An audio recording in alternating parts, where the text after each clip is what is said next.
So the more you practice, the more you understand that the more you do this, the more comfortable you'll be, the more effective it will be, inshallah. So we focused last time on attention and techniques of attention, ideas of attention, how to gain and garner attention. And again, we discussed, just to recap, we are focused on communication that's influential, not communication that's giving information, and not communication that's impromptu, right? We're not doing impromptu lectures or speeches or demonstrations or information. We're focused on persuasion and influence science and communication, okay? That's fine, no problem, Charlie.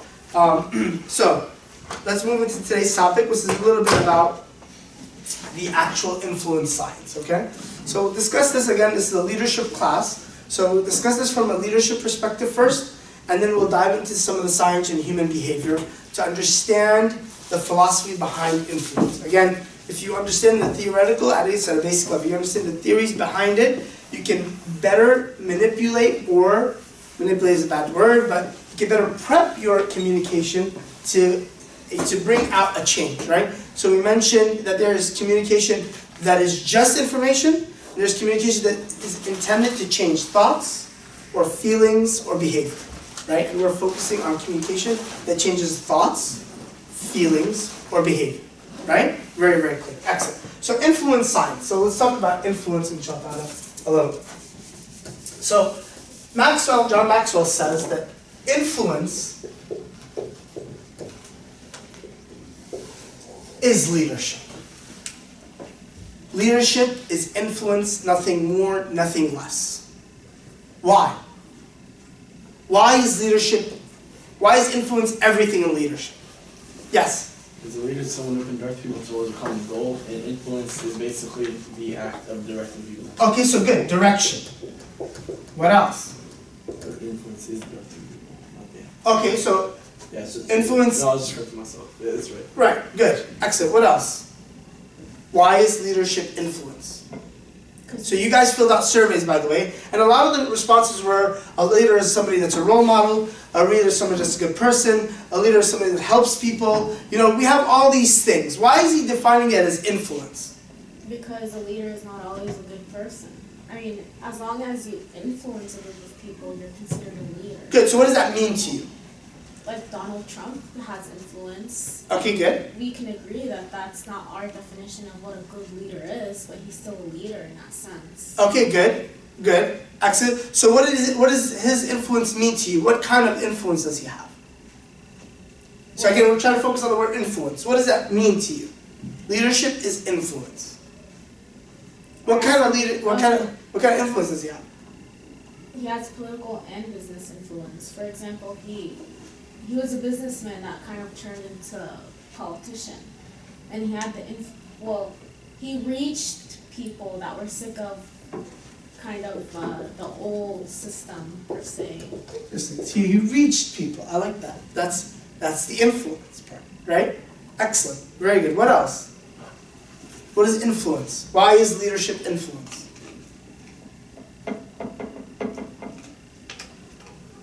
Anybody? The ability to keep attention on yourself.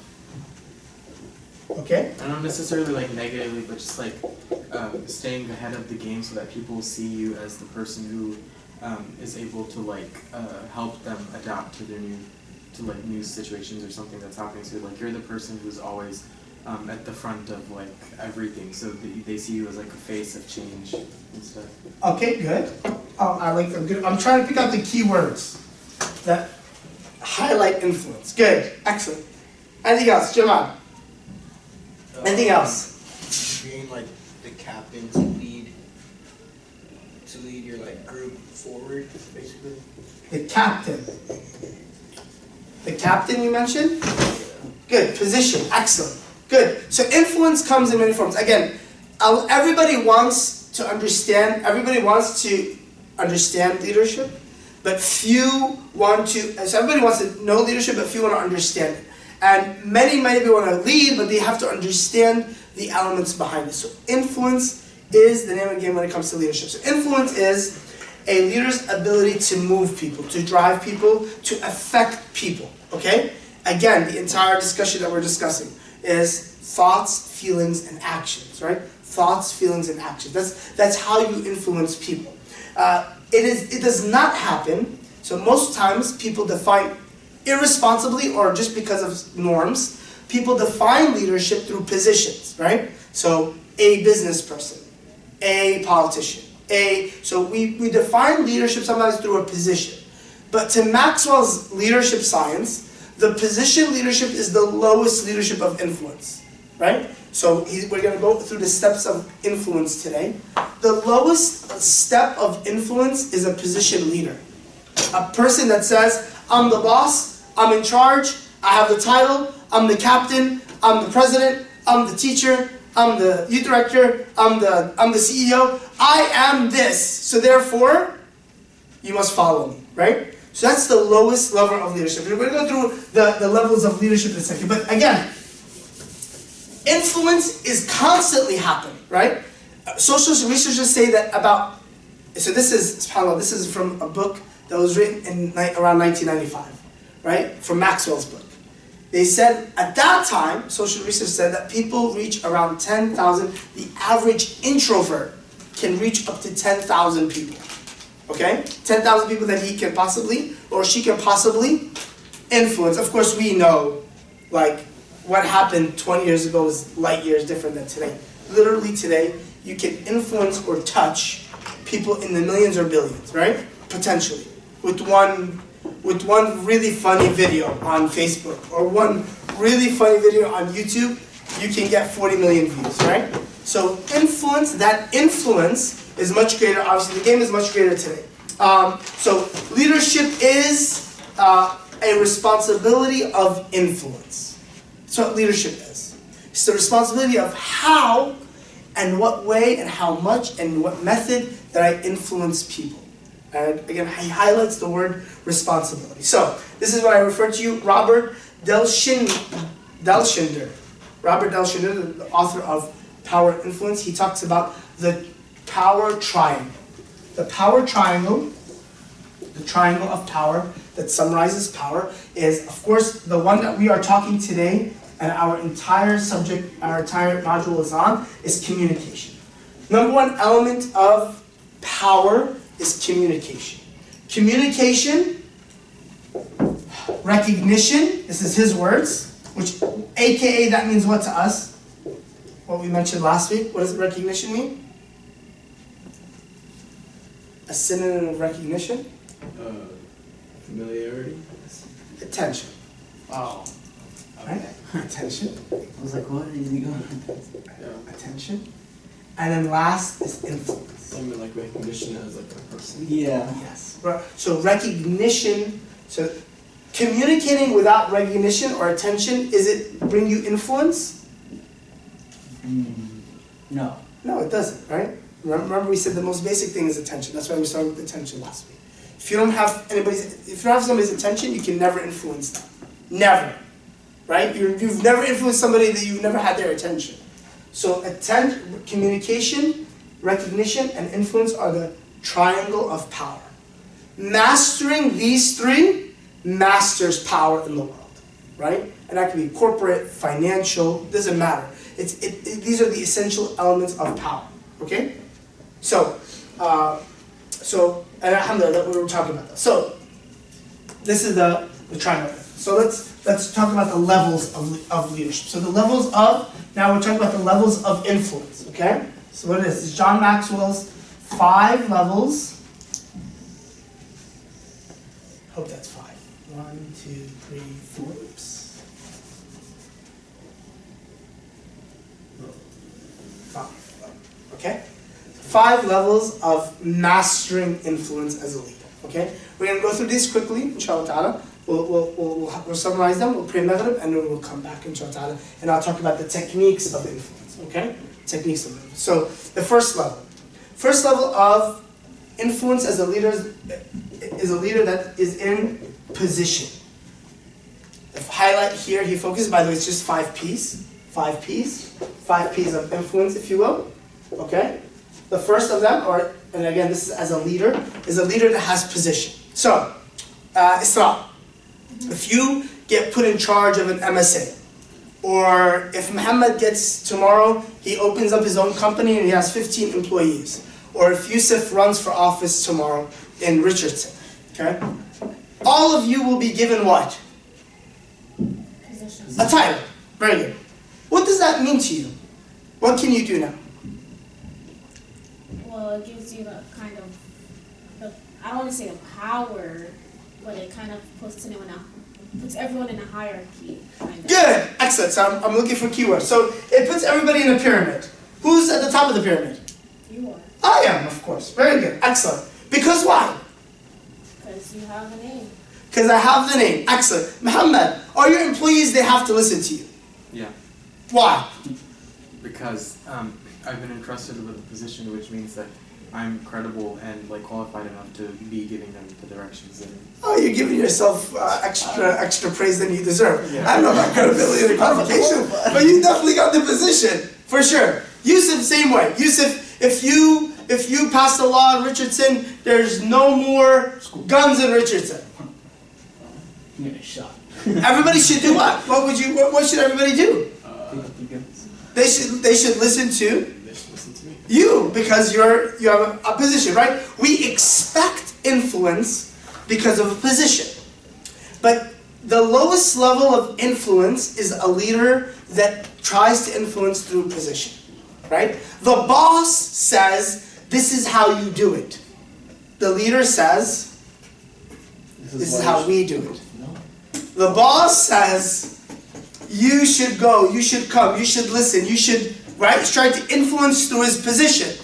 The leader, and he makes this distinction, I encourage you guys maybe to get the book Developing the Leader Within You by John Maxwell.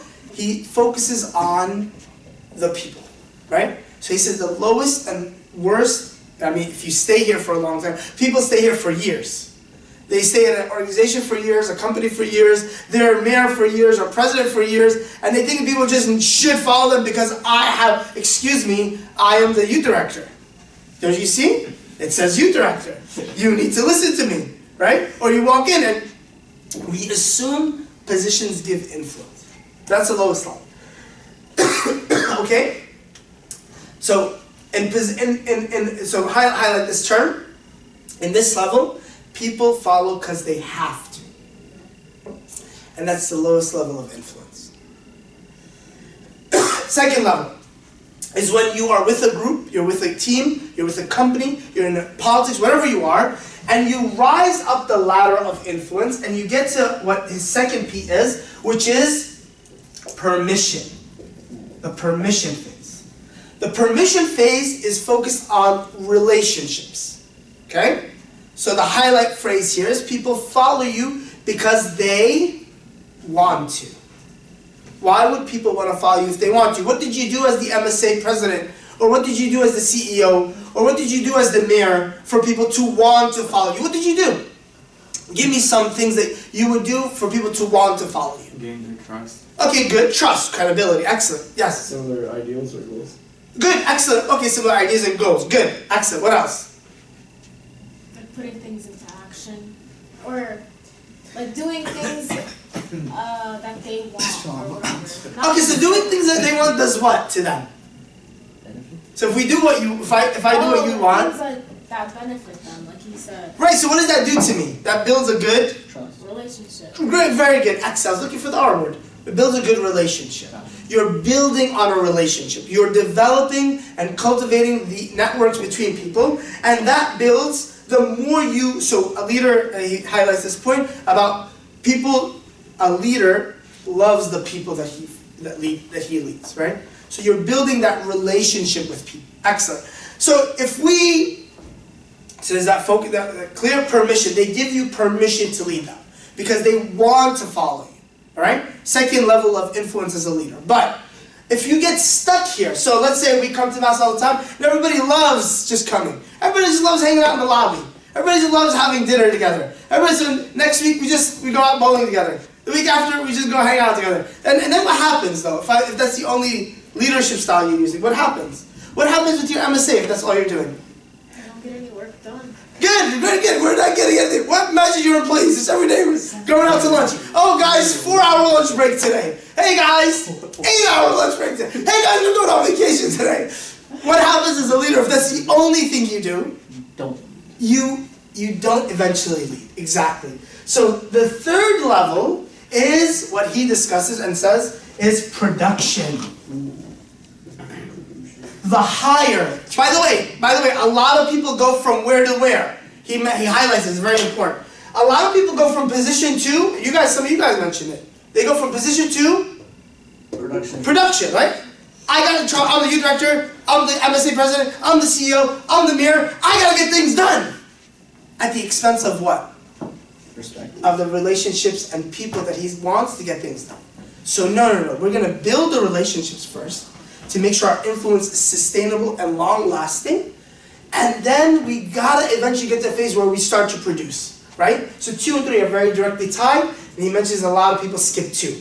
But 3 is obviously what we think about. If you're a CEO, if you're an MSA, if you're a director, you want you to get things done. So that getting things done is the production phase. So you increase sales, you increase goals, you have goals, you increase income, you gotta make sure morale's high, and you gotta make sure that the income's coming in, you gotta make sure people are voting, you gotta make sure that people are continuing to vote me in, you gotta make sure that people are donating to me, you gotta make sure that there's production, right? And of course, high productivity here, we get a sense that, wow, this is an impactful leader.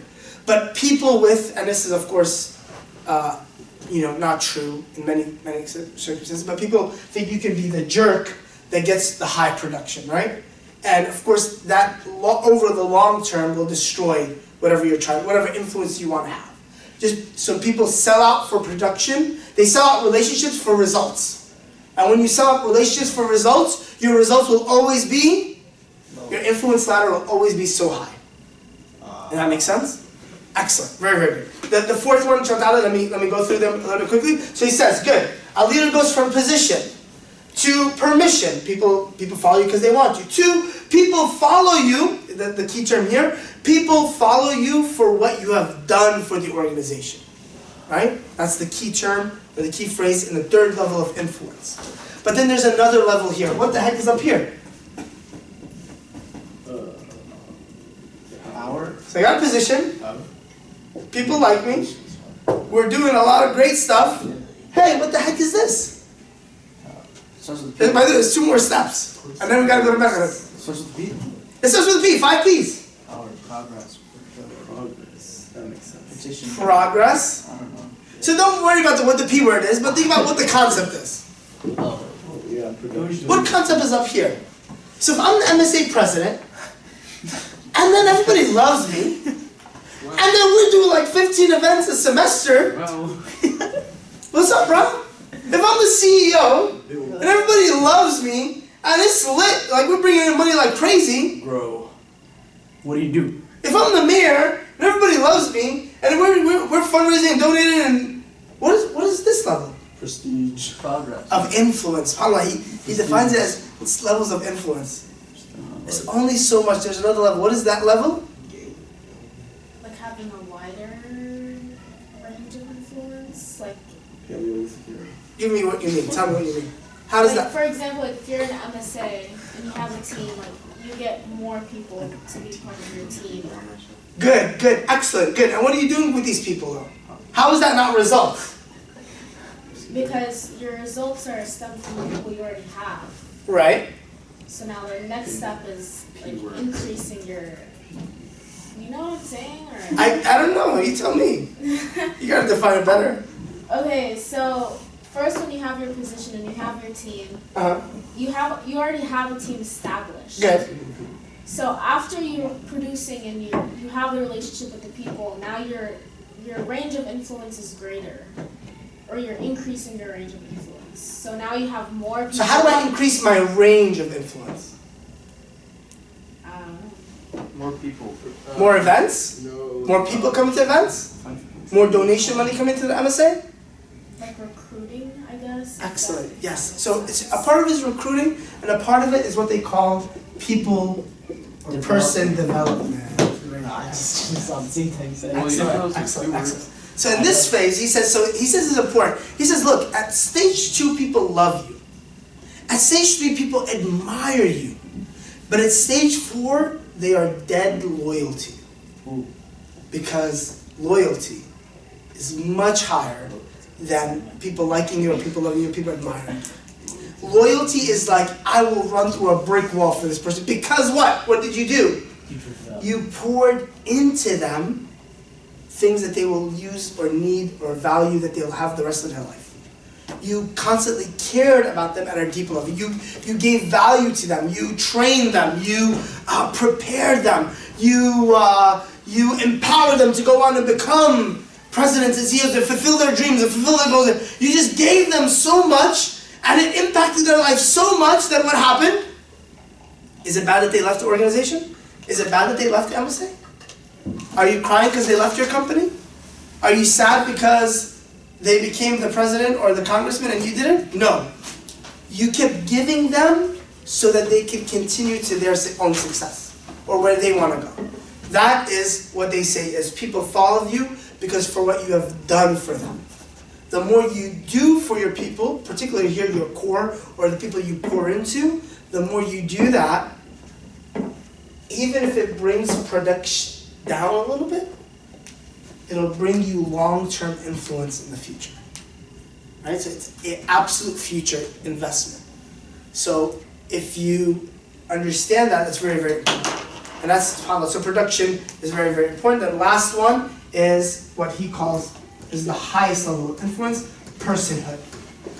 Personhood is when a leader reaches the time where they have a lifetime of leadership and a lifetime of respect, so people follow because of who you are and what you represent. Not pinnacle? The pinnacle of influence as a leader. So people follow you because of who you are and what you mean to the world. Right? So that is that is the Martin Luther King. That's the Mother Teresa. That's the people who are like, oh, They died for you. just because of who you are, it doesn't matter, right? Exactly. They died for. That's the Prophet Muhammad, right? So it's not, you got to a point where you put in so much leadership influence that you reach that level of personhood. Those, inshallah, are some of them. So let's come back so you can get highlight. I'll go into some details of what these actually mean in practice and in influence, and then we'll get into influence techniques, inshallah, when we communicate. Because this is just understanding the influence game. We're going to get into the communications of influence, inshallah. And so pray Maghrib and come back. Let's be quick, inshallah. Let's pray and come back. Yes, please.